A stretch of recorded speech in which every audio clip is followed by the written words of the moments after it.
நான் விவசாயப்பா, விவசாயி. மம்முட்டி பிடிச்ச கையு, ஏர் பிடித்த கையு. நான் இந்த இடத்துக்கு வருவதற்கு எவ்வளவு கஷ்டப்பட்டு உழைத்திருப்பேன் என்பது கீழே இருக்கவங்களுக்கு தெரியும்.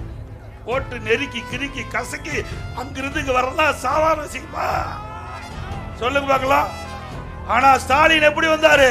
ஐயப்பா திமுக தலைவர், ஐயப்பாக முதலமைச்சர், சொகுசா அப்படியே வந்து பதவி வாங்கிட்டேன். அண்ணா திமுக நான் அப்படி அல்ல. கிளைக்கழக செயலாளர், ஒன்றிய பொறுப்பு பொதுச் செயலாளர், அதே போல எம்எல்ஏ, எம்பி, அமைச்சர், பிறகு உங்களால முதலமைச்சர். திரு ஸ்டாலின் அவர்களே, நீங்க சொகுசா பதவிக்கு வந்தவங்க. நான் உழைத்து படிப்படியா மக்களோடு மக்களாக பணியாற்றி மக்களுடைய கஷ்ட நஷ்டம் துன்பம் வேதனை அத்தனையும் இணைந்து அவருடைய உள்ளத்தை புரிந்து இந்த நிலைக்கு உயர்ந்திருக்கிறேன்.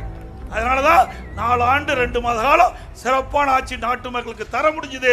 உங்களால ஆட்சிக்கு வந்து 50 மாத காலம் ஆகுது. என்ன நன்மை செஞ்சிருக்காங்களா? ஒண்ணும் கிடையாது. உதயநிதி ஸ்டாலின் துணை முதலமைச்சர் ஆக்கியிருக்க, அதுதான் திமுகவுடைய சாதனை.